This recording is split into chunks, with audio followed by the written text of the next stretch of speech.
Karate. Karate adalah seni bela diri asal Okinawa, Jepang yang mengutamakan teknik pukulan, tendangan, dan juga pertahanan diri tanpa senjata. Kata karate sendiri berarti tangan kosong. Karate berkembang dari bela diri tradisional Okinawa yang dipengaruhi oleh Kenpo Tiongkok pada abad ke-14. Pada awal abad ke-20, Gichin Funakoshi memperkenalkannya ke Jepang dan menyusun sistem pelatihan hingga menyebar ke seluruh dunia. Dobin, salah satu pengembangan karate di Indonesia, menjadi wadah dalam pengembangan bela diri individu yang sering disebut sebagai bekal di kemudian hari. Dobin terletak di Jalan Mawar nomor 8 RT 14 RT 6 Pesanggerahan, Jakarta Selatan. Bagaimana eksistensi Dobin di kalangan masyarakat? Mari kita mengenalnya. Ya, Dobin itu sebetulnya singkatan dari Dojo Bintaro. Jadi dojo itu tempat buat latihan anak-anak. Jadi Dojo Bintaro. Jadi di Bintaro ini adalah tempat latihan dari anak-anak gitu. Dobin dirikan tuh tahun 80, tepatnya tanggal 5 April tahun 1980. Tahun itu ya tahun 80-an kan sepi di sini, jadi nggak ada kegiatan. Terus karena anak di sini banyak anak kolong lah gitu istilahnya ya. Ya supaya nggak berantem nggak apa, nah, didirikanlah oleh Bapak Suwarno yang rumahnya di situ.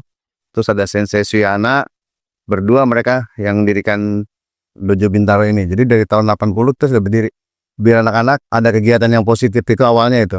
Ya satu mungkin yang memiliki bakat, yang kedua ngisi kekosongan biar berkumpul sama teman-temannya di tempat ini gitu. Kalau prestasinya udah lumayan banyak, mungkin anak-anaknya ada yang main di Seakap. Seakap tuh kejuaraan Asia Tenggara, terus di AKF ada, terus kemudian terakhir di Seakap lagi tuh ada di Olimpiade 3 lah. Ada beberapa anak yang masuk ke sekolah atlet juga, terus ada beberapa anak juga yang jadi TNI di Akademi Militer gitu. Kalau pelatih nggak banyak ya, mungkin dulu hanya satu, Sensei Suyana sama pembinanya Sensei Suwarno. Kalau pelatih kita berempat lah dari dulu di sini. Ada Sensei Ridwan, ada Sensei Nori sama Sensei Harnanto. Kemudian seniornya mungkin ada Sensei Arya yang senior. Jadi kita pelatihnya nggak ganti-ganti, cuman mungkin kalau pelatih tamu banyak yang datang ke sini. Ya dari dojo lain kita ada kolaborasi gitu kan dengan pelatih-pelatih lain di sini pada. Kalau generasinya, nah gini nih, permasalahan kita mungkin sama di semua organisasi ya yang di Indonesia. Kalau udah senior biasanya hilang nih, gitu ya. Misalnya generasinya udah naik, udah mulai kuliah nih, udah punya kesibukan masing-masing, hilang. Jadi kita agak susah juga. Udah kita bina dia jadi pelatih, tiba-tiba dia bekerja, hilang gitu. Nah itu agak susahnya di sini untuk regenerasi pelatih itu agak susah.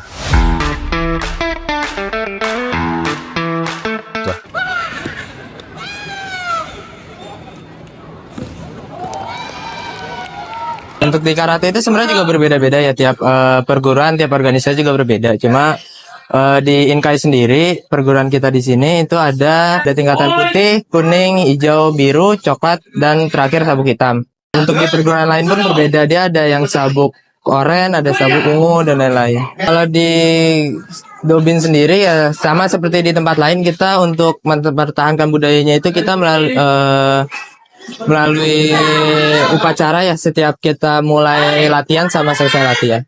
Untuk upacaranya ya sama seperti upacara biasanya, cuma kita nggak ada bendera. Jadi anak-anak itu kita berbaris berdasarkan sabuknya, dimulai sabuk coklat, biru, hijau, kuning sampai putih. Nanti para senpai-senpainya itu di depan.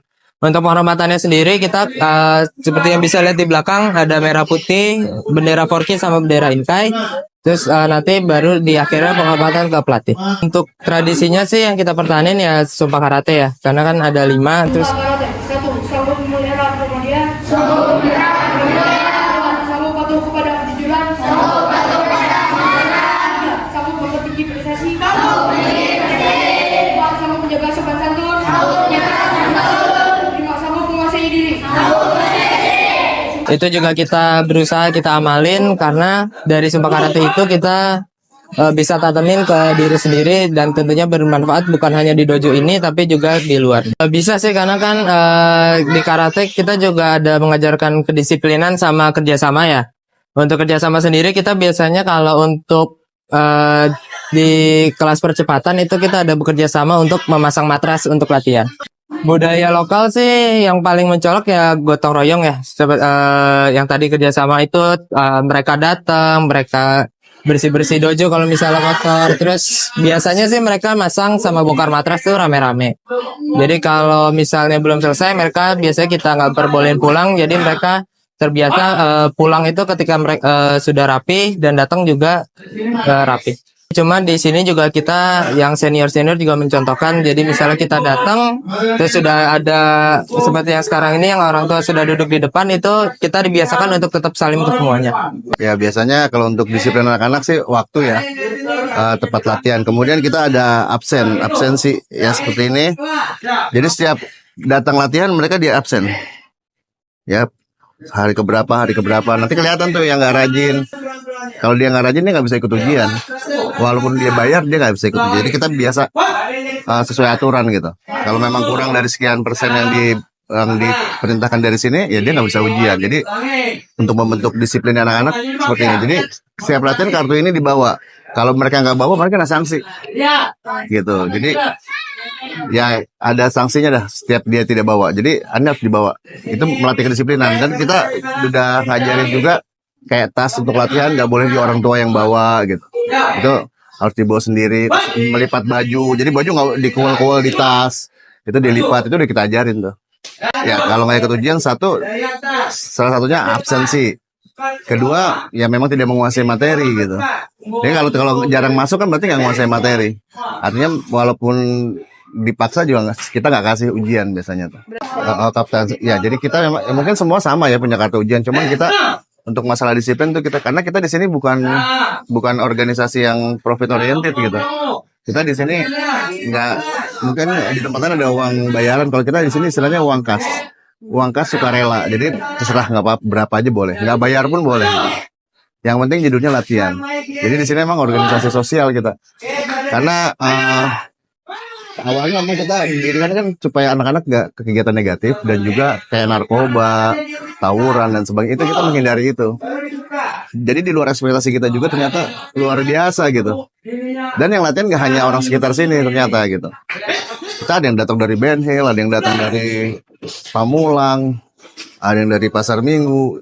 Mereka latihan ke sini gitu. Mungkin dampaknya karena mungkin prestasi dari anak-anak sini gitu. Latihan di mana, tanya akhirnya ke sini. Itu tujuan utama kita di situ, membangun karakter buildingnya anak-anak. Jadi bagaimana mereka ada sesuai dengan sumpah karate ya. Kalau sumpah karate ada 5. Sanggup memelihara kepribadian, sanggup patuh pada kejuran, sanggup menjaga sopan santun, sanggup memperbaiki prestasi, sanggup menguasai diri. Nah itu mereka di sini diterapkan di sini. Seperti anak-anak ketika orang tuanya nungguin itu semua orang tua kita. Jadi semua harus salin. Terus sama yang seniornya, ya, kalau mau pulang harus salin. Sumber daya manusia kita dari mungkin latihannya itu dari mulai yang reguler ya, yang baru-baru. Terus nanti ya, kelihatan yang berbakat. Itu kita pisah tuh. Kita ada latihan khusus percepatan namanya. Atau kalau di tempat lain namanya latihan prestasi. Nah,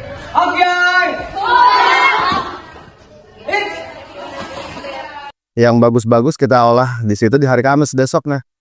Di hari Kamis kita olah, kemudian kalau ada pertandingan mereka kita ikutin. Kalau ada seleksi-seleksi mereka kita ikutin. Outputnya mungkin dari generasi ke generasi beda-beda ya.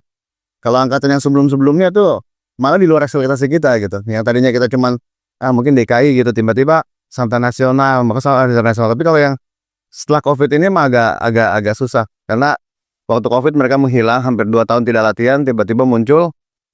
Ya untuk tingkat nasional kemarin kita ada berpartisipasi lah gitu di kejuaraan karate di nasional di Inkai gitu. Kalau dalam latihan biasanya kita ada sparring antar teman, terus kita ada perform gitu kan. Dari perform itu nanti kita bisa lihat tuh mana yang layak buat dipertandingkan. Nanti kita ukur lagi di luar dengan pertandingan baik tingkat provinsi, tingkat nasional. Biasanya sih keukurnya nanti di O2SN atau yang sekarang namanya KWSN itu. Kita alhamdulillah kemarin dari tingkat SD, SMP, SMA, SMK itu semua masuk di tingkat provinsi. Ya seperti itu. Jadi turnamen-turnamen yang mumpuni ini kita ikutin lah.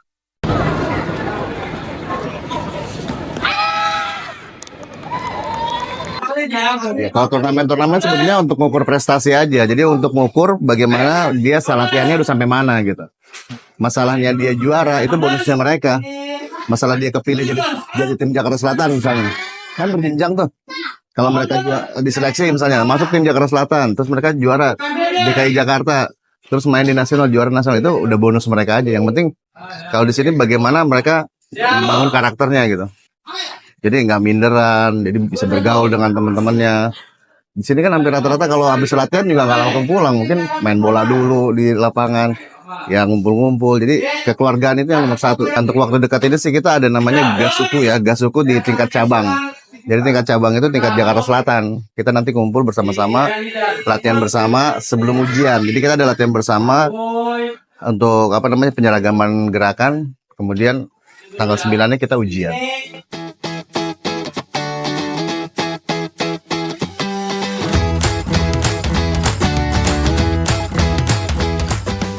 Anak-anak yang berbeda-beda ya. Jadi kan tiap anak itu berbeda. Ada yang kita gampang kasih taunya, ada yang susah. Terus kan tiap ngajar juga kita nggak bisa ngarepin gitu kita selesai ngajar anak-anak tuh ngerti semua. Ya kita harus banyak repetisi sama banyak-banyakin sabar aja sih. Karena disiplinnya sih kita tetap kita tekanin secara rata, cuma nanti ketika latihan berikutnya pun sama, kita coba lagi. Biasanya sih anak-anak itu begitu pertemuan ketiga atau keempat sih udah cukup paham. Untuk outputnya sih ada yang sesuai harapan sama ada yang belum ya, karena ya balik lagi ke tadi, karena kan pemahaman anak-anak tuh beda-beda. Jadi kalau yang udah paham ya kita tetap pacu lagi. Yang belum paham ya kita makin pacu supaya tetap ngejar ke sesuai harapannya kan. Manfaatnya sih yang pasti kita ngelatih kesabaran ya. Selain melatih kesabaran juga kita ngelatih rasa percaya diri, karena kan ngajar di depan umum itu juga nggak gampang ya. Sama kita belajar menerapkan apa yang udah kita pelajarin selama ini. Dan tentunya setelah kita terapin itu kita juga tetap belajar supaya kita nggak ketinggalan sama perkembangannya.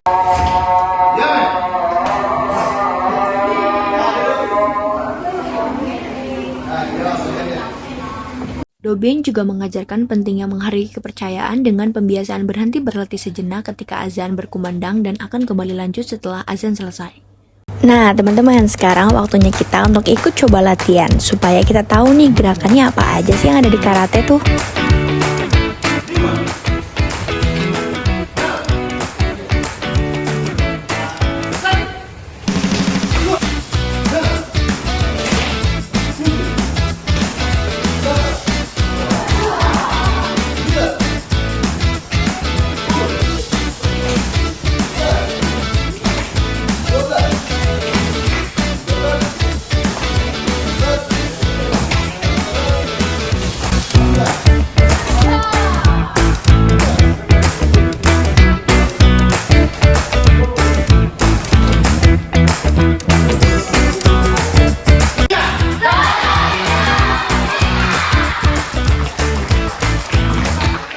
Halo semuanya, perkenalkan aku Nabila Ramazera.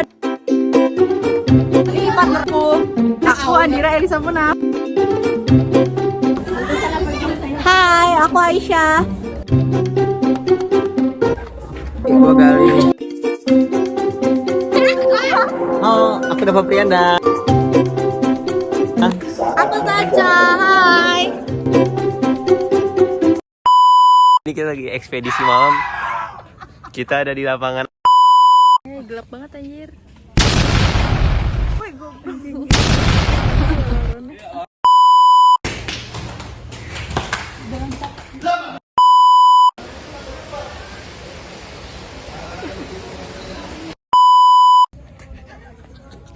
Ekspedisi malam.